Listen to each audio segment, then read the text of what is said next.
Hey people of UP, at Ultimate Peace Camp we have 5 values, which are mutual respect, friendship, integrity, nonviolence, and fun. Now we have Steph here who's going to explain them in a little bit more of a fun and interactive way.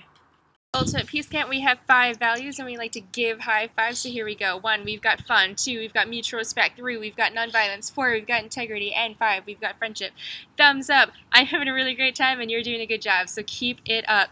Peace, ultimate peace, we've got mutual respect and nonviolence. Quiet Coyote, happy Quiet Coyote, we've got mutual respect and we've got friendship. Hanging out and having a good time with our friends, we've got fun and we've got friendship. Pinky promises with our friends, that's friendship.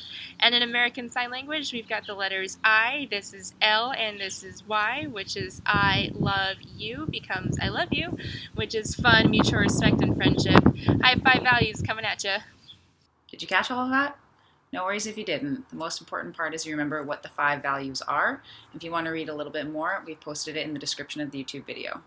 So now that you know what the 5 values are, we have Jacob and Rachel who are going to explain how to implement these values on a day-to-day basis at camp, and also how these values are integrated into all things Ultimate Peace all year round. Enjoy! Hi, I'm Jacob Barr, inventor of the forehand. I didn't like that ending. Hi, I'm Jacob Barr, Dave Barkin's illegitimate love child. I'm Jacob Barr, Rachel Winter's biological father.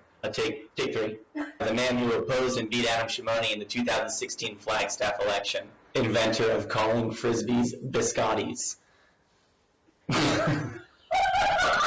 Hi, I'm Jacob Barr, founder of Ultimate Peace. And I would say that the number one method we use for incorporating the 5 values into our coaching is by focusing on one value. It's very easy to have a practice or a simple drill or activity and say, oh, this is friendship, fun, and integrity, and mutual respect, and nonviolent all at the same time. But that's not really helpful, because then the kids aren't really learning the value, they're just playing the game. So instead, we'll pick one value and focus on it for the whole practice, and we'll tell them in the beginning, and we'll bring it up again at the end. And we'll say, today's practice is all about integrity. And so in each game that we play, we'll be very heavy on the rules and on enforcing the rules yourself, or on making sure that you don't cheat, and making sure that when there's an opportunity to get away with something, you don't take it. And that teaches integrity. And yes, they're having fun and they're respecting each other and they're not being violent, but these things just have to be assumed or pushed aside because you need to highlight this one. So a good way to incorporate the values into coaching at camp would be at the beginning of a day, say, hey, today is fun day. And then everything you do, you're really only stressing the fun that you're having while doing this activity or game or exercise or drill. And if it's nonviolent day, then that day where everything you're working on, you're stressing how they handle the conflicts and how they handle disagreements and how they're being nonviolent. It's easy to say, well, every day is a nonviolent day, and that's true because the kids should never be violent at camp. However, just saying every day is every value day isn't really teaching the kids anything. I'm here to talk to you about Ultimate Peace Ultimate. And the main point I want to send to you before y'all show up here at camp is that Ultimate Peace Ultimate is not just about teaching forehand and backhand.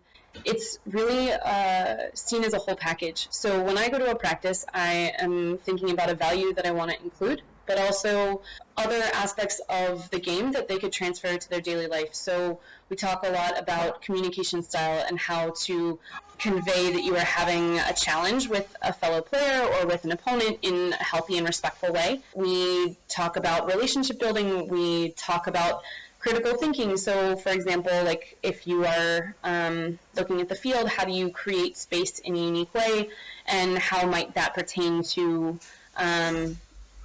experiences in your life off the field. We get more into that in the LAT program, but I try to bring some of those relational awareness, communication skills, etc., into daily practice as well.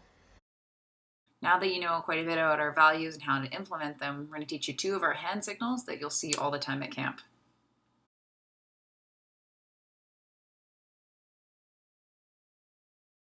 Hi, I'm Jacob Barr, inventor of the Kids Drink the Shirley Temple. With me are Ultimate Peace coaches Joe and Rachel. and we're here to talk about some things that new coaches might not recognize upon first entering camp. First of those things is spear fingers. Spear fingers can look like this, or like this, like this. Spear fingers are a way to silently show your appreciation and support for something. And a lot of times someone will be talking or presenting or demonstrating something, and while breaking into applause or cheers or whistles would distract from that, giving some spear fingers shows that you supported, that you're listening and appreciative and you admire what's going on, while not distracting or taking away from the actual content. The next thing is a silent coyote, which looks like this and like this. The silent coyote means it's time to be quiet and something's happening. So if you see that, you see this guy, it's best to